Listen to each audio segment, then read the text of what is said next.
Hello and welcome to Hearts Standard pre-match briefing ahead of Ross County game. The team has been announced and there are a couple of surprises with Denholm Offiah coming into the team as well as Aidan Denholm. It looks like it was going to be a 3-4-1-2 with Rhodes, Kent, Civic at the back, Offiah, Denholm, Neuenhoff, Kingsley across the midfield, Grant behind Vargas and Shankland, joined by James Kearney. You think differently? Yeah, and I don't think it's going to be a change in shape. I think it'll be the 4-2-3-1 that we've seen throughout the season. In order to do that, I think it'll be Denholm and Neuenhoff in midfield, Grant attacking mid, Vargas on the left, and then Offiah on the right. Because I think he has been playing a bit more advanced recently when he has come on off the bench. So I think that's maybe what we're going to see here. But as always, Naismith is keeping us guessing, and I guess we'll find out once the game gets underway. I've just realised I've stitched you up here as well, James, because we've been told it is a back three. You've been told? Oh. Yeah. So I'll let you walk into that. As far as it looks like it's going to be a 3-4-1-2, as you can see on the screen. What do you think of a back three in general with this Hearts set up and lineup and personnel available? It'll be interesting to see how they play within that shape. I think, obviously we've not seen it too much this season. It's largely been the back four. Mm-hmm. Obviously, Naismith looked at the threats that County have and he's decided that a back three is the way to go. Obviously, it gives you that bit of extra solidity in the middle. It doesn't look as if County are going to be playing with out-and-out wingers either, so I wouldn't expect there to be too many gaps in behind them between the wide centre halves and the wing-backs for Hearts for County to exploit. So I think that it's clearly just gives that extra layer of protection at the back. Probably just as the way that Rose has been playing as well. You think about him going up against a big physical striker like Jordan White, maybe having someone like Kent who's able to then cover. That helps a lot, I think, without freeing a man up. So yeah, I can certainly see the logic of it. Up front, it's certainly going to ask a lot of Grant and Vargas in particular, I think. I think they're going to have to work really hard, and I think they're going to County will have the numbers in defence, so it's going to be tricky to find those gaps. But if those three players, Grant, Shankland and Vargas, can play like they did during the first half against Kelly the other night, then there's every chance that they will produce and they will get goals. Yeah, I think looking at the back three, I think that's a nice balance. I think Rhodes suits a back three more because when he's in a back four as one of two centre backs, there's more asked of him physically. He's evolved in more duels. He's evolved up against strikers. Whereas as a left centre back in a three, he can. Is that the music coming through now? Yes, indeed. Can you still hear me? Yeah, you're back now. You're back. That's fine. Rose can step in. He can defend wide, which is better. I think it's more suited to him. And Civic is the same, that he can play across the back and he can step out. And then you've got Kent as basically the sweeper, the aggressive one. I think a big thing will be the two wing backs, how those play, because if they're too defensive, then Hearts don't get the width, Hearts don't get the attacking penetration through wide, and it will be on Offiah and Kingsley to push back, because like you said, the Ross County defence, it's essentially 5 defenders playing there as well. So it's those matchups I think are going to be key in this match. No, definitely. I think we saw that a little bit from Offiah the other week, the other day against Kilmarnock at Rugby Park. So I think that obviously he had that ball in that eventually led to Lowry's goal, so that really helped the team, I think. And I think that if he can do that a bit more regularly, then like you say, it will help stretch the play, because obviously Atkinson's great at that kind of thing. He's great at getting the ball, beating his man, creating that little bit of space. And he does leave big shoes to fill, but I think we have seen it in flashes from Offiah that he can do it. On the other side as well, Kingsley, again, we saw against St Mirren, he got so much of the ball and just didn't, but he couldn't evade the press, and that was a real problem for Hearts that day, because that's basically where all the attacks broke down. So again, we're going to need to see more from him this afternoon. We're definitely going to see him. Again, it depends just, I guess, how he's pressed and all the rest of it, but certainly he's going to have to find a way around that, because that was a big problem against St Mirren. So yeah, but I guess we'll see how it gets on. But you're right, the wing backs, if they don't get forward, then that's it's going to leave that front three very isolated. Yeah, I'm really intrigued to see Ofaya, because we were both at the Thistle game. He was brilliant, a really good start, and then it wasn't. He maybe didn't kick on as much, and then he also had his training ground incident. By the looks of things, he is a powerful, forward-thinking full-back or wing-back who will get forwards, who will be really quick and be really strong. Moving into the middle, I think the other big surprise was Aidan Denholm coming into the team. He spoke to the press yesterday. He was really he was on top of the world the way he was speaking, just because he signed a 3-year contract with his boyhood club.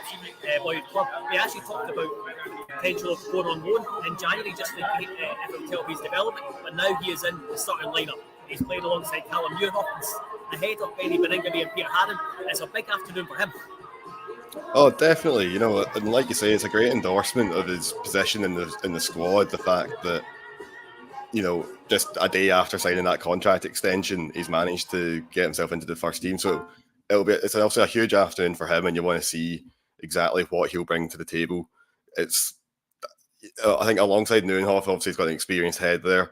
To be honest, I was quite surprised that Beningame didn't come back into the team, but again, Denholm, obviously his mood's going to be, he'll be bouncing off the roof. You know, he'll be full of confidence going into this one off the back of yesterday's news. So it's totally understandable as to why he's in the team. So it'll be interesting to see how he gets on. Again, it'll be, you know, there's going to be a lot asked of Neuenhoff and Denholm this afternoon, just because, again, they're probably going to find themselves outnumbered in the middle. They're going to have to recycle the ball a lot. They're going to have to get the ball out to the wing backs, forward to the front three. So it'll be interesting to see how they can link the midfield and the attack, because we know that Neuenhoff can certainly drive out a little bit, and we saw that against Kilmarnock where he was excellent at it. So we're going to have to see more of that, and it'll be interesting to see if Denholm can do the same. It's a lot to ask of a 19-year-old, but then, you know, that's why he's been offered this contract. That's why he's been given this opportunity.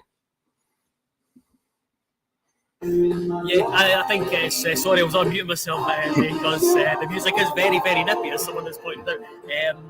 So I'll let you do most of the talking. Yeah, I think it'll be interesting their balance. Denholm, as we've seen so far this season, is that he's so willing to take the ball off the defence and get the ball, and he's quite vocal as well. He will always speak with his teammates. And Neuenhoff, you want to see him build on his performance against Kilmarnock, because he showed his willingness to take the ball and drive the team forward. I'm intrigued to see how the front three work out, because Derek McInnes mentioned how they linked up really well, especially Vargas and Shanklin, and then you had Grant doing really well. And you mentioned at the top, they really need to get, if they can get wide support, if Kingsley and Ofaya can stretch the game, those three can pick the holes in the Ross County backline. Absolutely, they absolutely can, because I think that we saw, particularly against Kilmarnock, whenever there were they get to sort of the edge of the opposition box, they were great at those little reverse passes just around the corner to, like, you know, catch the guy on the overlap, charging in the box. So I think, you know, the fluency there and the relationship between that front three, I think that gives you a lot. I've got to say, I am surprised that that Vargas has been given the nod up front rather than Boyce, to be honest. I would think that if you're going to play with two up top and someone in behind, I think Boyce is maybe a more natural option. Obviously, you can see why Vargas is there, though, because it's stretched it a bit.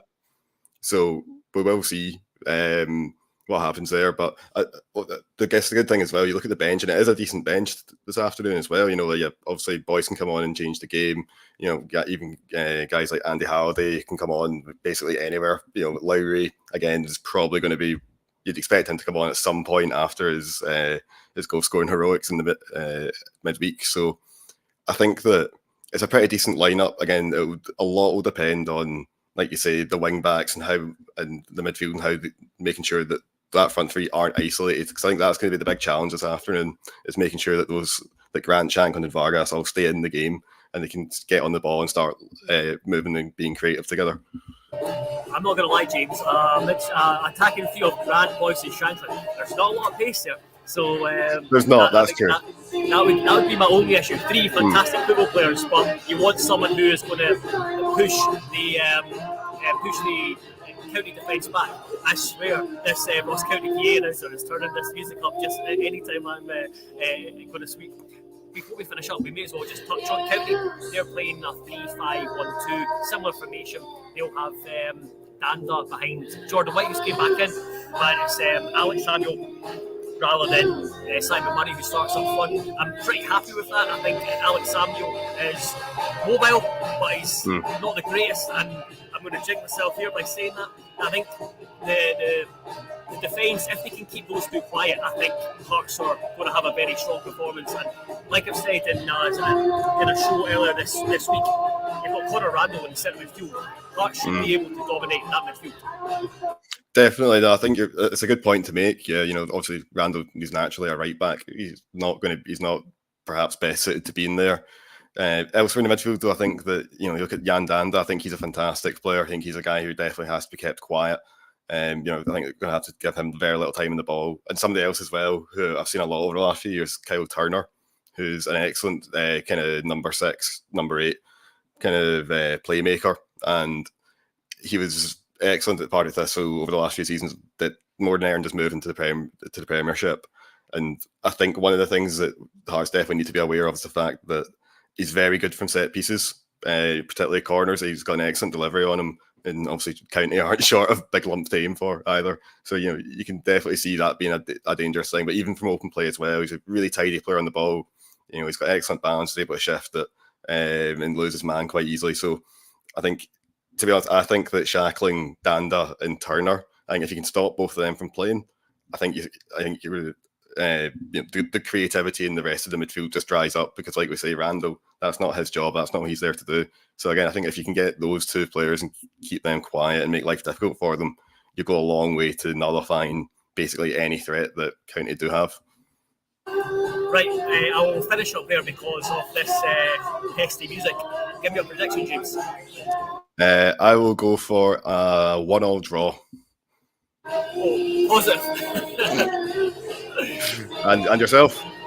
I don't make predictions. That's it for for our pre-match video.